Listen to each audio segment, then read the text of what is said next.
Un mois après le premier forum Build Africa dédié aux infrastructures en Afrique, Jean-Jacques Bouya, un des principaux acteurs de ce grand rendez-vous organisé à Brazzaville, revient sur l'importance d'un développement structurel et durable pour ce continent, qu'il s'agisse des infrastructures nationales de base ou des projets panafricains intégrateurs. Jean-Jacques Bouya, ministre congolais de l'aménagement du territoire, fait le point sur le premier forum international Build Africa et sur la politique de grands travaux menés dans son pays. Le président s'est engagé à organiser à Brazzaville, dans un an, parce que nous étions en 2013, le forum sur les infrastructures en Afrique, en s'ouvrant sur le monde, en appelant et les décideurs politiques, à travers les ministres et d'autres, et le secteur privé au niveau international, c'est-à-dire sur l'ensemble des continents du monde. Et nous pouvons dire aujourd'hui que ces forums pour lesquels nous attendions à peu près 400 à maximum 500 participants a connu un succès incroyable, c'est-à-dire que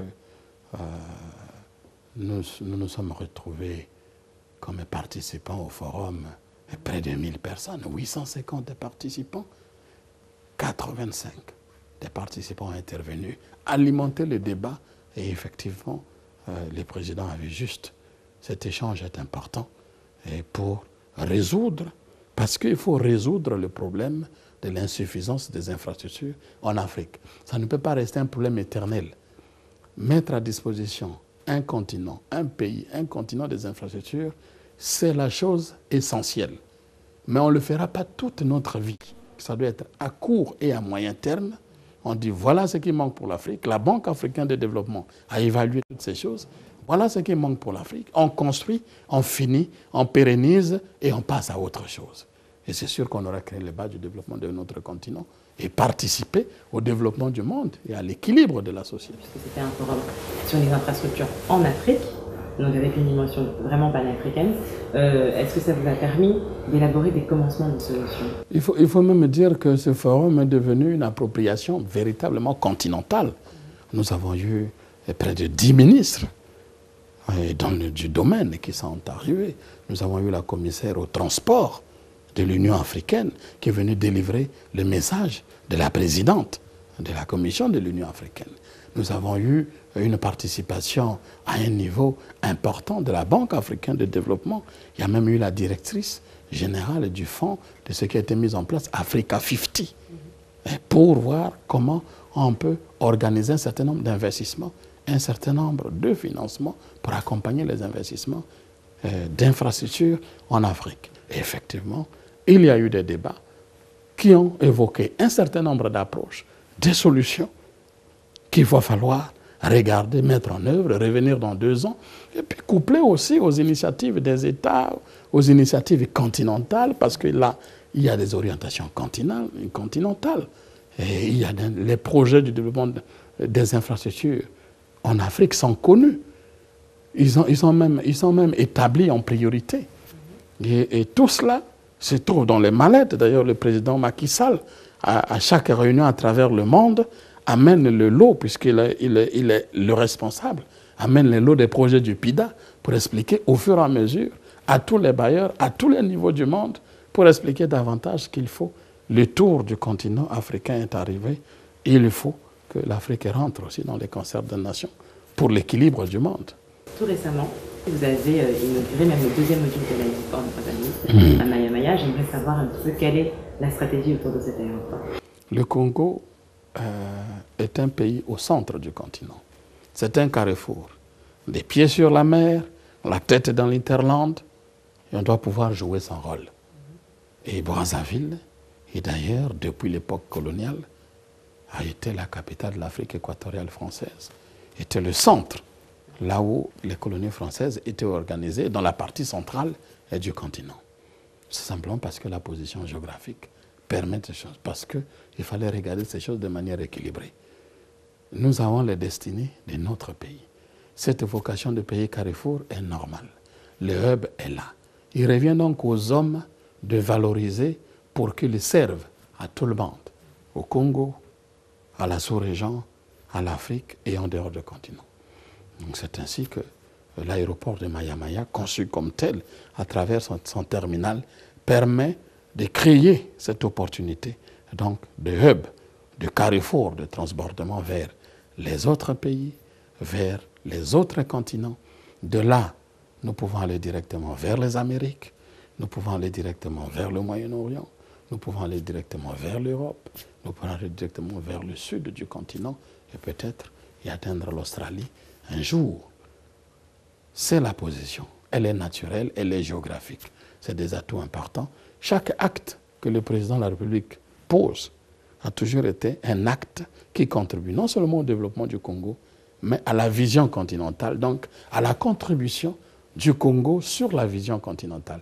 Parce que c'est un grand panafricaniste. Il pense qu'il faut donner à l'Afrique sa chance. Et le Congo doit jouer son rôle. Et c'est ce hub que nous voulons définir. Mais il faut l'asseoir, il faut le faire asseoir sur une véritable opportunité. Donc sur une infrastructure moderne, une infrastructure aux normes internationales, au diapason, où on n'a rien à envier avec les autres à travers le monde, où toutes les compagnies aériennes aux normes internationales et qui sont souvent très pointues et très exigeants, à ce moment-là, trouvent les services requis à travers ce hub de Brazzaville. Nous avons aussi la visite de beaucoup de compagnies aériennes, beaucoup, au-delà même du continent européen. Nous avons reçu même Boeing qui est venu voir les installations aéroportuaires de Brazzaville. Donc c'est quelque chose de très important. Aujourd'hui, cette installation moderne est complètement ouverte, disponible, avec une aviation civile qui va devenir une autorité de l'aviation civile, donc fiable face aux exigences de l'Organisation internationale de l'aviation civile, et assis sur une structure qui peut booster le hub. C'est la compagnie aérienne. Personne n'a pu développer un hub sans compagnie aérienne nationale d'envergure internationale. Il y a eu donc une nouvelle porte du Congo, donc de l'Afrique centrale, vers le Golfe et les pays du Golfe, vers le Moyen-Orient. C'est une première. C'est quelque chose d'extraordinaire. C'est simplement un pas de plus qui se fait. Et donc, la conviction et la vision politique du président autour d'un développement d'infrastructures comme ça vise évidemment cette position. Et d'ailleurs, l'impact économique se fait ressentir. Il y a plusieurs activités. Quand cela a commencé, jusqu'à aujourd'hui, près de 300 emplois ont été créés autour de la plateforme aéroportuaire de Maya-Maya. C'est extraordinaire, on ne le dit jamais assez, mais c'est la réalité.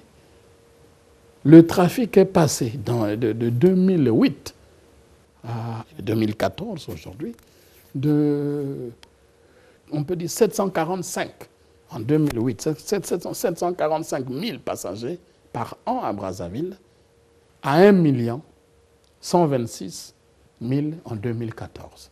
Un bond de 38% sur le trafic, parce que les installations sont modernes, parce qu'il y a une compagnie aérienne qui est installée pour booster le hub, et parce que la ville devient le carrefour. Et c'était la vision du président. Et il a vu juste, les résultats sont là.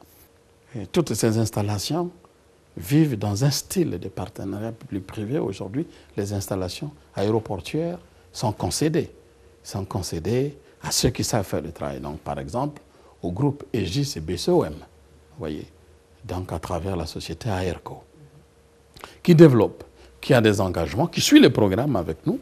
Et la prochaine étape va être le développement d'un terminal fret, parce qu'il s'agit de développer, évidemment, la circulation des personnes, mais aussi des biens. Donc là, nous allons mettre un accent, et développer l'accent sur le fret. Et on va donc mettre en place un terminal fret pour booster l'activité de fret, qui est une grande activité dans un pays de transit, à vocation de transit, donc dans un pays carrefour. Et c'est ça les prochains objectifs concernant l'aéroport de Brazzaville. Ce que je dis à Brazzaville est vrai pour Pointe-Noire. Parce que nous avons la chance dans un pays d'avoir déjà 2 points essentiels qui garantissent et qui peuvent se développer en hub. Ce que je dis à Brazzaville est valable pour Pointe-Noire. Et vous avez vu qu'à Pointe-Noire, il y a un nouveau terminal aux dimensions aussi, aux exigences internationales qui se construit. D'ici la fin de l'année, si nous travaillons bien, au plus tard l'année prochaine, ce terminal est ouvert et rendu disponible. Et pour la petite histoire, Pointe-Noire aujourd'hui commençait avec, à l'époque avec 500 000 passagers. Il y a quelques 5 ans, ils étaient à 500 000 passagers par année. Aujourd'hui, ils sont à 900 000. Quand vous verrez les statistiques de la sous-région, vous allez voir que le Congo dispose de 2 plateformes qui sont en très bonne position sur le trafic et sur le trafic des passagers au niveau. Donc cette politique continue de booster cette activité aérienne pour faire en sorte que les carrefours de Brazzaville, de Pointe-Noire servent à la sous-région et au continent. Pourquoi a-t-on attendu près de 60 ans pour moderniser cet aéroport? Chaque chose a son temps. Et d'ailleurs, il faut dire que ça a été une véritable bagarre et pour le président. Et il a fixé des objectifs clairs dans le gain arrive au fur et à mesure. Parfois, la mémoire collective ou même la mémoire individuelle oublie souvent. Dans les années 98, jusqu'à presque 2010, le pays croupissait sur le poids d'une dette où c'était même les slogans de certains politiques qui disaient, bon, c'est le pays le plus endetté par tête d'habitant. Vous avez entendu ça? Quand vous avez un pays endetté, le plus endetté au monde, par tête d'habitant, qu'est-ce que vous pouvez faire d'autre, quelles que soient vos richesses? Vous ne pouvez pas bâtir le pays. Le président a commencé d'abord par dire, bon, nous avons enlevé le goulot d'étranglement. C'est comme un athlète aujourd'hui. Si on ne vous donne pas les chaussures qu'il faut, si on vous attache des boulets aux pieds, ça et là, on vous demande de courir et on veut que vous gagniez la course. Est-ce que c'est possible? Je ne suis pas sûr. Vous serez le dernier. Il faut d'abord retirer tout ça. Et le président s'est focalisé à faire en sorte que le pays gagne plutôt en enlevant le goulot d'étranglement qui était le poids de la dette. Donc il fallait suivre un programme rigoureux, contraignant avec les bailleurs de fonds, le Fonds monétaire international et la Banque mondiale. Et ça a été suivi, respecté, géré. Tout a été mis en ordre, le pays a été désendetté, et ce qui a permis aujourd'hui la relance économique. Donc il est tout à fait normal que notre temps n'était pas encore arrivé, mais maintenant il est arrivé. Quand le temps est arrivé, il y a toujours des périodes de transition. Quand nous sentions, quand le président se rend compte qu'entre la période où il était mis en place le programme qu'il avait appelé à l'époque la Nouvelle Espérance et le chemin d'avenir, s'est passé un certain nombre d'étapes. Il y a eu le point de décision, le point d'achèvement. Au point de décision, il y a eu certaines mesures d'allègement de la dette. Il a tout de suite lancé un programme de développement qui était au niveau des moyens que le pays pouvait posséder et l'accompagnement, évidemment, que des partenaires au développement et d'autres partenaires bilatéraux pouvaient donc apporter. Nous avons commencé. Donc ça ne pouvait pas être 20 ans avant ou 30 ans avant, mais ça ne pouvait être qu'au moment où l'opportunité est donnée. La richesse est toujours une affaire d'opportunité. Quand vous commencez à être, il faut vite faire pour la valoriser. C'est ce qui s'est passé. Comment se passe l'entretien des infrastructures aujourd'hui au Congo? C'est le challenge du continent. Pas seulement du Congo, mais du continent.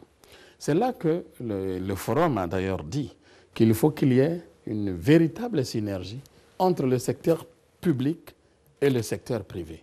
Nous devons savoir quel est notre métier, qu'est-ce que nous devons faire et qu'est-ce que le secteur privé doit faire. Et aussi, nous devons dire qu'on ne peut pas faire n'importe quoi, n'importe comment. Nous devons réguler. L'État a ce devoir de régulation, d'organisation, de créer les cadres légaux, législatifs, juridiques, pour faire en sorte que toutes ces choses se passent bien pour le bien des populations et être pérennisées. C'est un challenge, ça ne se fait pas si facilement qu'on le croit, Parce qu'on a toujours l'intention de croire qu'il suffit de construire les grandes choses et que quand on construit, c'est pour la vie. C'est certes pour la vie si on entretient comme il se doit. Donc effectivement, dans les grands projets d'envergure, l'instruction du président a été claire. Vous savez, l'aviation aujourd'hui, l'exploitation des plateformes aéroportuaires est devenue un métier. Il faut donner à ceux qui savent faire. Donc les différents aéroports, donc les plus importants, et comme Pointe-Noire, Brazzaville, Olombo, ont été concédés à une société française qui a gagné un appel d'offres international. C'est la société JCBCOM, gagné un appel d'offres international et aujourd'hui gère la concession de l'aéroport de Brazzaville, de Pointe-Noire, d'Olombo, selon les normes du contrat du cahier de charges défini. Et l'organe de régulation est là, c'est l'Agence nationale de l'aviation civile, avec un bureau qui est installé et qui vérifie et qui voit comment la concession évolue, comment le cahier de charges est respecté par les uns et les autres. Et c'est ça les moyens de pérenniser les infrastructures que nous faisons. Nous sommes en train de réfléchir, de faire une étude qui va arriver évidemment à terme sur une autre infrastructure très importante, dont nous n'avons pas toujours les capacités de suivre l'entretien parce qu'on pense que c'est construit pour la vie. Ce sont les infrastructures routières, les bitumes, parce que chez nous, communément, on dit « on a le goudron ». Donc, comme le goudron est différent d'une route carrossable, on dit « bon, maintenant que le goudron, on peut dormir ». Malgré les pluies, malgré les autres intempéries, on pense qu'il n'arrivera rien. Dès que ça arrive, donc c'était mal fait. Non. La durée de vie des routes bitumées varie entre 5 et 7 ans. Si c'est entretenu comme il se doit, c'est pérennisé. C'est pour cela que là aussi, sur une grande infrastructure comme la dorsale, qui est le point essentiel du développement de notre pays à travers les infrastructures de communication, Pointe-Noire, Brazzaville, Ouesso est à l'étude à l'heure actuelle pour sortir là aussi un programme de concession de cette installation routière.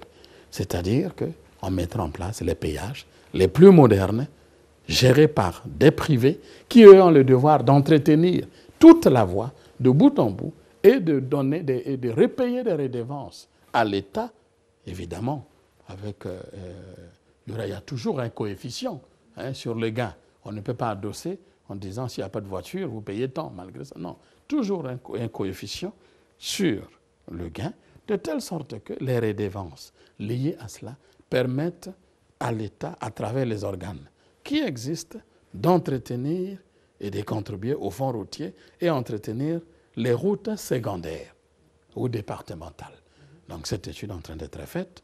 Après, nous lançons très rapidement un appel d'offres international.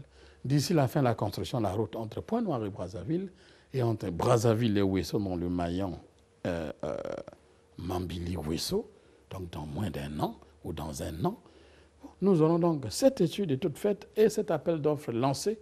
Dès que la route est ouverte, elle est mise en concession avec l'ensemble d'installations requises de contrôle, de suivi, de vérification, donc ce que nous appelons le péage, et un entretien régulier sur ce grand tronçon pour booster. Parce qu'il faut construire, comme le président le dit toujours, il faut construire et ne plus revenir. Il faut faire en sorte que ce que nous gagnons aujourd'hui nous permettra de faire autre chose. On ne va pas constituer la vie comme un perpétuel recommencement. Alors donc, avec ça, cette route sera réglée. Le concessionnaire va entretenir. Et nous, les dividendes que nous aurons autour de ça permettront d'entretenir les routes secondaires, enfin contribuer à l'entretien des routes secondaires. Ce n'est que cela que nous pourrions pérenniser l'ensemble des grands investissements que nous sommes en train de mettre en place. D'où l'importance, nous l'avons regardé, c'est ça la synergie entre le secteur privé et le secteur public. Et c'est là aussi ce qui a été dit au forum, il faut valoriser et vulgariser les partenariats publics-privés. C'est un modèle.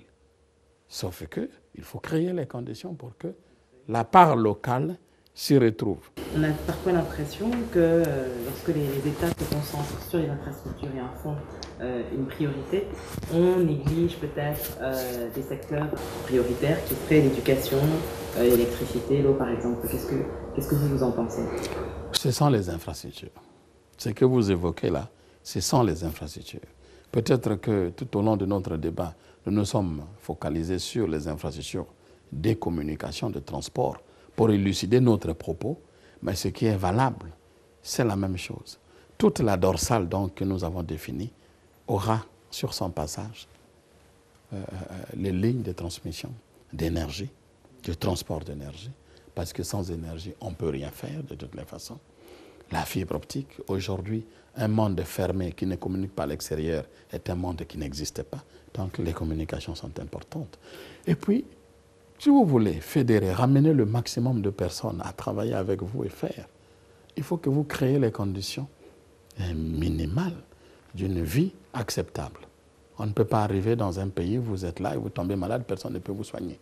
Personne ne viendra. Donc, là aussi, quand nous parlons des infrastructures, nous tenons compte de ça. Le président a démarré un programme très ambitieux, avant-gardiste même, ambitieux. Un programme lourd sur la santé. Décision de construire 12 hôpitaux généraux dans les 12 départements du pays. Parce que ça pousse à comprendre que les dirigeants, au niveau, les dirigeants qui ont la grande vision sur leur pays, doivent faire en sorte que diriger le pays doit se faire de manière équilibrée. Nous qui avons la responsabilité donnée par le président sur l'aménagement du territoire, vous ne pouvez pas penser à aménager le territoire sans l'aménager de manière équilibrée. En dire, bon, écoutez, tel endroit est plus riche que l'autre, on va plus aménager là-bas parce qu'on a la richesse à gagner et les autres ne comptent pas. Alors que le sens de la politique même, c'est le bien-être des populations, sans distinction. Même celles qui vivent là où, bon, il n'y a pas de richesse, parce que c'est possible aussi. Mais nous devons leur donner aussi les mêmes conditions d'exister et de vivre.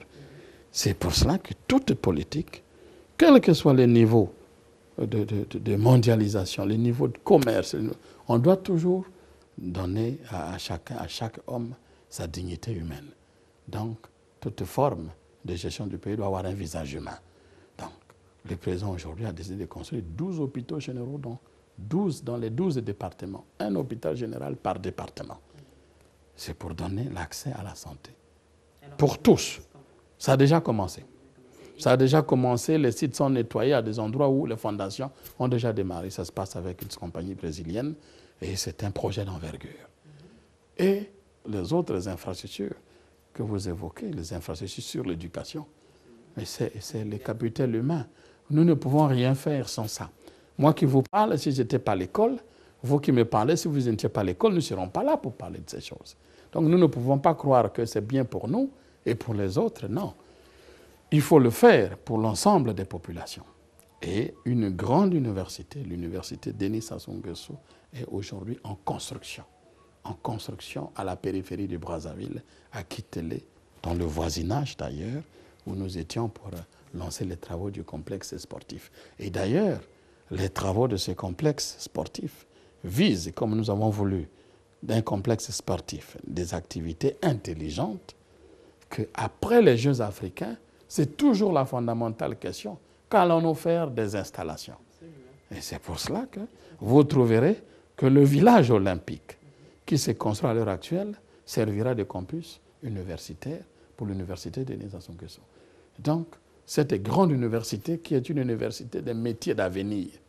Les métiers, nous appelons les métiers d'avenir, c'est quoi? Ce sont les métiers qui sont adossés aux réalités de notre pays, c'est-à-dire aux potentialités, aux richesses. Quand nous parlons souvent des richesses, ce ne sont que des potentialités tant qu'elles ne sont pas exploitées, tant qu'elles ne sont pas valorisées. Donc, il faut, pour valoriser cela, faire adosser ces métiers, définir cette université aux métiers qui peuvent apporter de la valeur ajoutée à la valorisation de nos richesses. Ça peut être le pétrole, vous trouverez des écoles d'ingénieurs de pétrole, vous trouvez des écoles d'ingénieurs des mines, vous trouvez des écoles d'ingénieurs d'agriculture, donc vous trouvez des écoles d'ingénieurs des nouvelles technologies. Voilà comment est conçue l'université. en accord avec l'ensemble des grandes entreprises qui se développent dans le pays et dans la sous-région, pour que nous ne fabriquions pas les gens qui sortent et qui s'asseyent et qui tournent en rang. Vous sortez, vous vous asseyez, vous tournez en rang, la science évolue. Si pendant 1 an, 2 ans, vous êtes un informaticien ou un ingénieur en télécom, 1 an, 2 ans, 3 ans, 4 ans, vous n'avez même pas appliqué ce que vous avez appris à l'école. À la 5e année, vous ne comprenez plus rien. Les choses ont changé, évolué, et puis vous avez oublié ce que vous avez étudié. Donc, nous devons être beaucoup plus réalistes. Et il s'agit de cibler cela. Et cette université a cette fonction de cibler les objectifs de développement de notre pays. Et parce que ce n'est que par le capital humain que nous pouvons pérenniser nos routes, que nous pouvons pérenniser nos hôpitaux, que nous pouvons pérenniser toutes les situations liées à l'exploitation de l'eau potable, à l'exploitation des télécommunications et aux autres types d'activités économiques qui puissent booster et tenir l'économie nationale et rester toujours au diapason. C'est toujours au prix de l'effort et du travail. C'est jamais donné. Qu'en est-il des universités ou des infrastructures qui existent déjà? On parlait des hôpitaux généraux, il y a un hôpital général à Brazzaville, dans la plupart des grandes villes. Il y a un magnifique hôpital général à Dolisie, que la TNT avait d'ailleurs aidé à reconstruire. Il y a également l'université Marien Gouabi. Donc qu'en est-il de ces structures-là? Aujourd'hui, il y a une remise à niveau. Vous l'avez vu à l'hôpital de Dolisie. Dolisie est le chef-lieu d'un grand département. Donc, un seul hôpital dans la 3e ville du pays n'est pas suffisant. Les autres qui sont dans le voisinage, qui gravitent autour de Dolisie, ces hôpitaux sont remis à niveau, comme l'hôpital du 31 juillet de Wando, qui aujourd'hui est remis à niveau. Les gens peuvent se soigner. Il y en a qui reviennent même des pays voisins pour venir se soigner là. Un accent particulier est mis sur aussi la remise à niveau de l'hôpital général de Brazzaville, enfin le CHU de Brazzaville, qui est quelque chose de plus gros. Effectivement, on ne peut pas dire que tout a été fait, mais la dynamique est en cours. Vous allez trouver des salles là-bas qui sont refaites, les scanners et tout. Tout est en train d'être remis à niveau. Il ne s'agit pas, en construisant les nouveaux hôpitaux, de jeter ce qu'il y avait avant. Non, c'est un appui essentiel. Et puis, il faut s'arrimer aux choses modernes. Il faut faire en sorte que, quand on est malade, on n'est pas inquiet. On ne va pas chercher à être évacué quelque part, parce que tout le monde n'a pas les moyens d'être évacué. Donc tout ce travail se fait. L'université Marien Gouabi est en train d'être remise à niveau. Il a été mise en place une grande bibliothèque pour amener les étudiants à venir à travailler. Et les grandes facultés, comme celle des sciences économiques, celle de droit, celle des sciences, aujourd'hui vont avoir, d'ailleurs les travaux sont en train d'être terminés, des amphithéâtres flambant neufs. Vous avez tous les dispositifs comme il faut pour permettre aux étudiants d'étudier dans les meilleures conditions, et des capacités énormes, parfois 1200 étudiants dans un amphithéâtre. Tout cela est en train d'être achevé et mis à la disposition pour renforcer, évidemment, les capacités de cette université-là et créer les meilleures conditions de travail. Quelles sont les réalisations qui aujourd'hui vous rendent le plus fiers? Pour nous, nous sommes encore en pleine activité. Nous n'avons pas encore eu la satisfaction totale des choses, mais les choses sont en cours. Là où on ne donnait pas au président la chance de réussir telle ou telle chose, il l'a fait. Et l'expertise de la délégation Jean des Grands Travaux a accompagné. Vous avez aujourd'hui, quand vous voyez l'aéroport, le terminal aéroportuaire de Maya Maya, et quand vous voyez un terminal aéroportuaire à Olombo, vous voyez un terminal aéroportuaire à Pointe-Noire, vous comprenez que le pays a fait un bond en avant. Un bond important. Quand vous pouvez quitter Pointe-Noire pour venir à Brazzaville, à n'importe quel moment, parce que c'est déjà possible, vous-même, sur décision personnelle, vous n'attendez pas d'aller à la gare ou d'aller à l'aéroport pour prendre un avion. Vous avez décidé, vous prenez votre véhicule, vous dites vous partez. Et quand un habitant de Pointe-Noire peut se lever et se retrouver à Ouesso, quelques heures après, on peut se dire que le pays est en bonne voie. Mais nous devons faire davantage. Pour le moment, nous ne parlons que du parcours du pays. Mais demain, vous verrez un habitant de Pointe-Noire qui décide d'aller à Douala. Il prend son véhicule, il part à Douala. Il décide d'aller à Franceville, il prend son véhicule, il part. Là, je ne parle pas encore du transport aérien où il dépend d'une compagnie où on peut annuler le vol. Mais là, il décide, il prend sa famille, il trouve n'importe quel type de véhicule. Il arrive, il dort un peu à Brazzaville, il parle, il dort à Owando, il se retrouve à Ouesso. Il rentre, il va au Cameroun, à Sangabilima, et puis il se retrouve à Douala. C'est ça ce que vise l'Afrique. Et je pense que nous avons fait un bond en avant. Et ces choses qui étaient hier, des choses impossibles, et commencent à être des choses comprises et appréciées par tous, parce que ça devient des choses visibles. L'un des challenges, c'est la route Brazzaville-Pointe-Noire, ou Pointe-Noire-Brazzaville. Quand le président, de manière précise, dans le programme de société, la Nouvelle Espérance, il y avait 14 engagements. Au 4e engagement, c'était sur les infrastructures de base et du désenclavement. Il a eu à mettre de manière claire construction de la route lourde entre Pointe-Noire et Brazzaville, d'un trait. Voilà ce qu'il va faire. Beaucoup ont dit, là, mais il prend trop de risques. En politique, on ne peut pas prendre des risques comme ça. Mais on oublie que la politique n'a de sens et qu'un chef, un homme d'État, il parle d'un homme d'État, un chef, ne peut que prendre des risques dans la vie pour son peuple. Et nous pouvons dire qu'aujourd'hui, ces rêves sont en train d'être réalisés, les gens vont et viennent, et c'est un grand challenge. Et nous sommes heureux quand nous voyons ça, quand nous voyons que le président a posé la pierre pour lancer les travaux, a lancé les travaux sous la pluie. On peut dire, bon non, on va faire ça demain. Il dit, il va pleuvoir, c'est pas grave. Sous la pluie, on va y aller, c'est la bénédiction. Parce qu'il a tellement cru. Et nous avons accompagné. En accompagnant ça, on peut être quand même satisfait de ce qui se passe. Les choses qui ne pouvaient pas se faire hier deviennent comme une chose normale aujourd'hui. C'est ça le monde. Un besoin réglé, on crée un autre. Mais on ne se rend pas compte de ces différentes avancées. Il y a aussi l'énergie. C'est-à-dire qu'il y a des coins, je veux dire des villes, à l'arrière-pays, qui ne pensaient pas un seul jour qu'ils auraient l'énergie pérenne. Le jour où nous avons lancé l'électricité à Makwa, c'était toujours une vue de l'esprit. Quand vous voyez ça, vous êtes émerveillé. Vous êtes heureux, vous dites, bon, vous apportez quand même quelque chose à la société. Mais les hommes sont ce qu'ils sont. Ils peuvent vous ne pas reconnaître. Mais voir ces populations heureuses comme ça, vous pensez que bon, vous y apportez un peu une contribution, bon, c'est une satisfaction. De manière générale, vous êtes en contact avec ces partenaires qui travaillent à la mise en œuvre de l'infrastructure moderne dans le pays. Quelle est la place que vous accordez, la priorité que vous donnez à l'emploi et à la formation? Bon, ce sont les choses essentielles, sinon tout ce que nous faisons aujourd'hui n'aura pas son sens. Si nous ne sommes pas présents au départ lors de la construction, comment pouvons-nous pérenniser la suite? Pour nous, l'emploi des jeunes est quelque chose d'essentiel. Mais c'est la qualification. Nous devons créer les conditions véritables de qualification.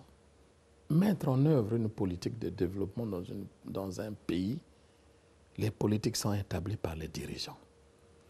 Mais la suite, c'est l'appropriation par les hommes.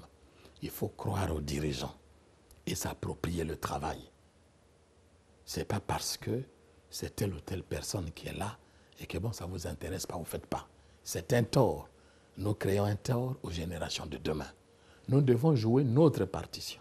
Et après, d'autres viendront jouer la leur. Donc aujourd'hui, l'emploi des jeunes est un problème crucial. Ces jeunes doivent aimer le travail, aimer ce qu'ils doivent faire. Les pouvoirs publics doivent créer les conditions pour que ces jeunes aient accès à ce qu'ils veulent faire.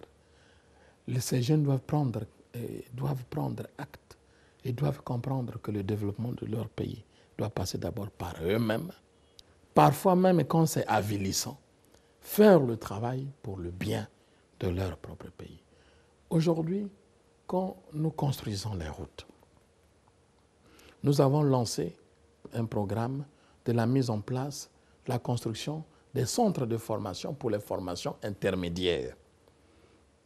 Nous construisons par exemple aujourd'hui à Oyo un centre de BTP, bâtiments, travaux publics, énergie aussi d'ailleurs et d'autres, pour toutes les formations intermédiaires qui peuvent aller jusqu'à Bac+2, pour que les jeunes, et ça c'est en accord avec les entreprises, ce sont les entreprises qui construisent, c'est la société chinoise d'ailleurs, qui construit la route nationale numéro 2 entre Ouando, Makwa, Ouesso et Mambili et Ouesso, qui sont en train de construire cette école. C'était mis dans le contrat. Cette école va recevoir 1200 jeunes avec internat. Et les constructions ils vont être terminées cette année d'ailleurs. Et après, on met toutes les formations requises pour que l'entreprise elle-même participe à la formation de ces jeunes. Ces jeunes sont utilisés évidemment dans ces activités économiques. C'est important parce que d'une part, nous imposons aux entreprises un travail de qualité. Si nous voulons avoir ces résultats, nous ne pouvons pas leur imposer un personnel qui ne soit pas de qualité. Donc, d'où la prise en compte de la formation. Et tout cela est en train de se faire. On peut se dire, oui, mais pourquoi y a-t-il beaucoup d'étrangers qui travaillent dans ces choses? Donc, toute activité économique, il y a toujours une période de transition entre les retards pris par le continent, donc aussi par le pays qui est le nôtre, et la volonté d'être mise à niveau pour répondre aux besoins du peuple, et en même temps, la formation du personnel adéquat, qualifié, pour faire le travail et prendre la relève. Il y a toujours une période de transition. C'est celle-là que nous traversons aujourd'hui. Donc tout le monde doit mouiller les maillots, participer à ces choses. On formera les jeunes vont prendre les chantiers en main, vont travailler, et les chefs d'entreprise doivent profiter de l'expertise qu'ils trouvent. Je vais prendre un exemple précis. Nous construisons par exemple, nous avons construit le stade à Evo, le stade à Djambala, le stade à Kinkala. Nous avons demandé aux sociétés chinoises de faire la visite des menuiseries qui existent et de regarder quelle est la qualité. Parce que c'est cette qualité que nous voulons, parce que nous produisons du bois et il va falloir que le bois qui est produit par nous serve à faire des portes pour nos installations. Certaines menuiseries ont présenté des travaux de bonne qualité. Ils ont eu cette sous-traitance pour aller remplacer, changer et installer les portes. Et toutes les portes que vous voyez à Evo, que vous voyez au stade de Djambala, au stade de Kinkala, ont été réalisées au Congo. C'est ce genre de collaboration que nous voulons. Et même les menuiseries qui ne sont pas au diapason, nous les mettons en accord avec ces sociétés, peut-être qui peuvent aller apprendre en Chine à mieux traiter le bois pour pouvoir développer leur activité, parce que nous avons le produit sur place. Il s'agit de le finir pour qu'il soit mis en œuvre. Et cette période de transition permet progressivement de changer les choses. Ce n'est peut-être pas visible par tout le monde, mais il y a des changements probants qui se font. Et nous pensons que dans les 5-10 ans à venir, le Congo pourra faire asseoir un système qu'il faut. Et le Congo, de 4 millions d'habitants, si nous jouons correctement notre partition dans le puzzle congolais, le puzzle, ce sont les 4 millions. C'est-à-dire chaque citoyen a sa place et a sa partition à jouer. Sinon, le puzzle n'est pas complet. Si nous faisons comme ça, vous allez voir, ça va changer d'ici les années qui vont venir. Vous savez, cette rencontre a été à la faveur du forum. Et ce forum a été pour nous un premier challenge que le président a voulu lancer dans ce pays pour le continent. Ce forum qui finalement était un challenge est devenu une édition. Et la prochaine édition, le président l'a dit, c'est dans 2 ans. Donc rendez-vous dans 2 ans.